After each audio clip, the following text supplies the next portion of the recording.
House of the Dragon has a shiny new intro for Season 2. It's apparently based on the Bayeux Tapestry in France, which tells the story of the Norman invasion of England. And like this bit of real-world cloth, the new intro is a tapestry that outlines the last 200 years of Targaryen history. But it's not just a record of who made babies with who. Instead, the new intro chronicles the most iconic events, battles, and happenings in Westerosi history. And it even has some mysterious images that hint at the deep, dark nerd lore of A Song of Ice and Fire. So like the video, subscribe to the channel, and let's get into it.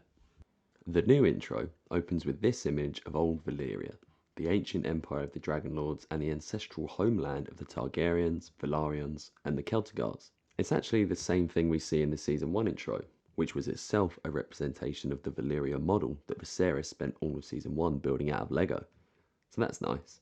And it's significant because it's a reminder of where Targaryen history begins, and because Old Valyria is an important part of Targaryen identity. At their peak, the Valyrians were the most powerful civilization in the world, and their memory is kind of worshipped by the Targaryens. People like Viserys and Daemon, who see Valyria as this utopia, a golden age of history that is to be revered, remembered, and recreated. But this make Valyria great again logic is a bit iffy, because the Valyrians really weren't the good guys. Valyria wasn't a utopia. It was an empire of dragon riders who used their dragons to conquer and enslave entire civilizations. They're kind of the bad guys. So it's a bit weird that everyone talks about them like they're some great example to be upheld. So this first image is all about invoking Targaryen history and recognizing the role of Valyria in shaping Targaryen identity, pushing the Targaryens in the story towards the fire and blood that made Valyria such a powerful force. Which is kind of what this next image is getting at. It shows a dragon with flaming wings and a human head. It's pretty weird, but it has the fan community losing its mind because the relationship between the Targaryens and their dragons is fundamentally mysterious. And the books are constantly hinting at some secret backstory. Game of Thrones author George Martin says we will learn more about the origins of the Dragon Bond in the upcoming books, if they're ever released. But in the meantime, there's a long-standing theory that the connection between dragons and their riders is unnatural in some way. That it was created by ancient Valyrian sorcerers as a way to control and weaponize the power of the dragons. Because besides hinting at the magical backstory between the Targaryens and their dragons, the books are always talking about blood magic, which is all to do with human sacrifice. It's the darkest and most powerful form of sorcery, we're told. And in Season 1, Viserys tells Rhaenyra that Valyrian blood mages would practice dark forms of sorcery in the Inogrion, the Blood Tower. According to the books, one of the things they did was carry out a load of twisted human experiments. Ancient Valyrian sorcerers would apparently force slave women to mate with beasts, so as to create monstrous, half-human chimeras. And some fans speculate that the Targaryens themselves might be a product of this interspecies breeding program, and that it's this genetic connection to the dragons that gives them this dragon riding ability. Because the Targaryens call themselves the blood of the dragon, which could literally be true. It would explain why it's only Targaryens, or people with Targaryen blood, who can ride dragons. And it would explain why the Targaryens keep giving birth to weird, half-human, half-dragon babies. Rhaenyra does so in Season 1 of House of the Dragon, and in Game of Thrones, Daenerys gives birth to a baby with dragon-like scales and small leathery wings. It's a whole thing in the books. In House of the Dragon, we even see these tapestries of dragons seemingly having sex with humans, and in Season 1, Daemon sings an ancient Valyrian lullaby to the dragon Vermithor. Translated, the lyrics say that the fires have spoken and the price has been paid with blood magic. It's a little ambiguous, but this image of a dragon with a human head under this big pool of blood could be showing us the creation of the Dragon Bond, a dark, magical ritual to breed humans capable of controlling the most powerful weapons in the world. Next we see this image of a guy about to stab a girl, which is a reference to the ancient legend of Azor Ahai and his wife Nissa Nissa. In Game of Thrones, Melisandre is always talking about the prince that was promised. This mythological hero who is said to have saved the world from the White Walkers during the Long Night 8,000 years ago. Rhaenyra talks about the prince that was promised as well, after her father Viserys told her about Aegon the Conqueror's vision. Well, the prince that was promised myth exists across the world of A Song of Ice and Fire, and he has a load of different names. One of them is Azor Ahai, and in the books, the story goes that Azor Ahai defeated the White Walkers with a flaming sword called Lightbringer, which is why Melisandre gets Stannis to wave this flaming sword around. But that's not Lightbringer. According to the legend, Lightbringer was only created via human sacrifice, when Azor Ahai plunged his sword into the heart of his beloved wife Nissa. That's what seems to be going on here, although this doesn't really look like a sword. So one possibility is that this is Viserys' dagger, the one that has Aegon the Conqueror's prophecy about the White Walkers carved into it. That would make this little knife Lightbringer, which would make some sense, because it's the same dagger that Arya uses to kill the Night King in Game of Thrones. Although, it doesn't really make sense that the prince that was promised defeated all of the White Walkers with this little dagger. And the Game of Thrones books are full of prophecies that don't come true in a literal sense. They're more symbolic and metaphorical. So some fans theorise that the flaming sword Azor Ahai created wasn't literally a flaming sword, it was the dragons. Because it's hard to imagine a single bloke with a sword defeating all of the White Walkers all over the world, whereas it seems like the dragons would be the ideal weapon if you were fighting an army of undead ice zombies. And in the books, Xaro Xhoan Doxos refers to Daenerys' dragons as a flaming sword above the world. So together, this image of Azor Ahai sacrificing his wife Nissa and this one of Valyrian blood magic could be showing us the creation of both the dragons and their riders, hinting at the dark magic, the sacrifice that gives the Targaryens their power. Then we start to get into the more recent history. This is Daenys the Dreamer, an ancient Targaryen who had a prophetic dream where she foresaw the doom of Valyria. Targaryens are always getting these kind of dreams in the books, and because of this one, Daenys' father moved the family out of Valyria and took them to Westeros. They eventually settled on Dragonstone, which is probably this castle in front of her, and it's served as the seat of House Targaryen ever since. It's where Rhaenyra is set up in House of the Dragon, and where Daenerys lands in Game of Thrones. And we know this is Daenys because the threads coming out of her hair lead us directly into the next image, showing the doom of Valyria itself. This cataclysm that in a single day destroyed the greatest empire the world had ever known.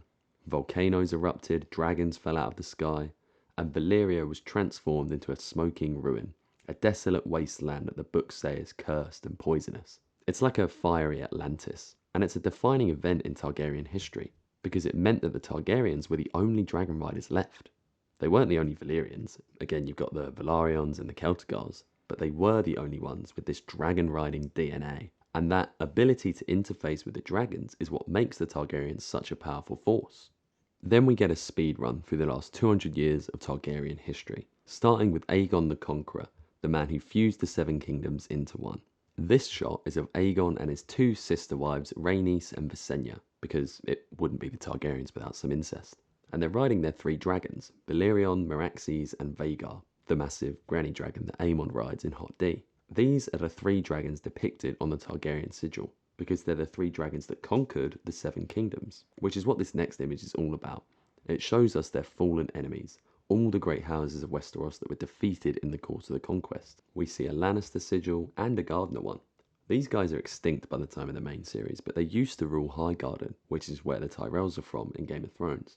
And they were wiped out in the Field of Fire, this famous battle where a load of Westerosi lords got their armies together and rode out to face Aegon and his dragons. That didn't go particularly well. Thousands burned and House Gardener was destroyed, leaving Highgarden and the Reach in the hands of the Tyrells, who were the Gardener's stewards at the time. So this battle was another pivotal moment in Targaryen history, one that announced the dragons and their Targaryen riders as the power in Westeros. As did the burning of Harrenhal. This castle we see in the middle is Harrenhal, where Arya gets imprisoned in Game of Thrones, and where Daemon has all his booky nightmares in Hot D. And it's a really evocative symbol, one that represents some of the main themes of the A Song of Ice and Fire series, because Harrenhal used to be the biggest, grandest castle in Westeros. Harren the Black, this guy, killed thousands of people and tore down ancient weirwood trees to build it, a testament to his own greatness. But on the day it was completed, Aegon the Conqueror turned up. He and his dragon Balerion attacked the castle. He killed Harren and all his family, and the fire burnt so hot that it melted the stone, transforming Harrenhal into this twisted husk of a fortress, a lasting reminder of the futility of human pride and hubris. So this shot recalls Aegon's conquest of the Seven Kingdoms. It reminds us of the violence involved, the brutality that the Targaryen dynasty is built on. And by including Harrenhal, it offers a critique of the character's ambitions, of this pursuit of legacy, which is a major theme in the books. Aegon's conquest ended with the surrender of the remaining Westerosi lords, which is what we see here. This is Shara Aaron of the Vale, Edmund Tully of the Riverlands, and Torrhen Stark, the king in the north, who, having seen him destroy the other great lords, bent the knee and pledged fealty to Aegon, which ushered in the age of Targaryen rule. We see King's Landing being created because the city was built around the Aegon Fort, which was Aegon's headquarters during the conquest, and we see King Maegor dying on the Iron Throne. He was the third Targaryen king, and he was notoriously cruel.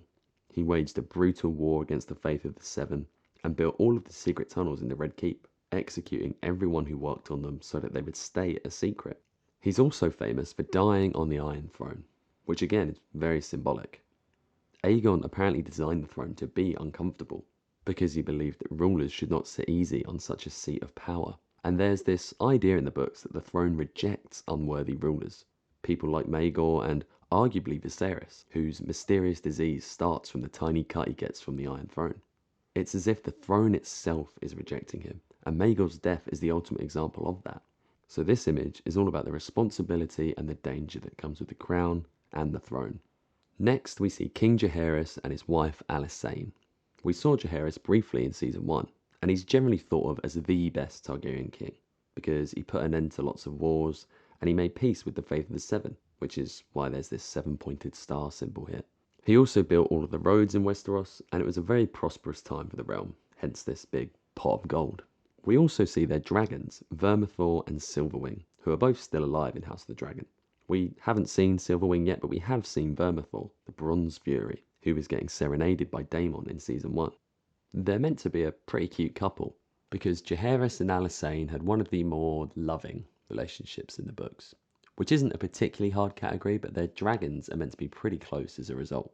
They supposedly sleep curled up in a lover's embrace, which is cute. But Jaehaerys is kind of the guy that started all this drama, because when all of his kids died, he called this great council to decide who should inherit the throne, his granddaughter Rhaenys or his eldest grandson Viserys.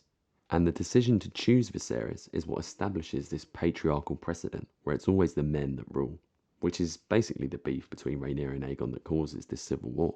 And this image really sets up that conflict.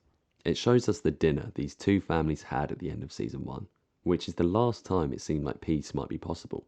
Viserys gave this emotional speech about how everyone should just get along, but we still had everyone sitting on opposite ends of the table, and it ended with Aemon squaring up to Luke and Jace, so it never looked like peace was very likely. Next, we see Aegon sitting the Iron Throne, just like Viserys dreamed he would, and Rhaenyra on Dragonstone. Underneath, you can see them both sending messages to the other great lords of Westeros, because at the start of Season 2, they're both trying to get some allies together before they scrap. It's all about schmoozing the other lords. And this shows us the different ways they're going about that. Aegon is sending ravens out, whilst Rhaenyra has sent dragon riders, her sons Jace and Luke. And the next image shows the consequences of that decision, because we see Luke being attacked by Aemond and Vhagar, which is really the point of no return, the moment that war became inevitable. So the new intro takes us from the mythical age of heroes and the Valyrian Empire all the way up to the present day. And as it pans up to the Iron Throne, we see all this blank space, all this history yet to be written, which places all of this drama, all the decisions and the choices the characters make within this historical context. I haven't included them here because, spoilers, but this season's events are slowly added to the tapestry, which really underlines the gravity of the situation. Because part of what makes A Song of Ice and Fire such a captivating series is the way the personal and the political overlap. In this world of monarchy and bloodlines, personal relationships, sexual relationships, the small actions that make friends and enemies, it's all super important because it all plays into the politics and becomes part of the history. And it's a history that will be told for hundreds of years to come. Thanks for watching. I want to know what you think of the new intro, so let me know your favourite bits down in the comments. And if you think I've missed anything, I'd love to hear it. If you like the video, please do drop it a like and subscribe for more House of the Dragon videos. Cheers. Would you like to see the tapestry?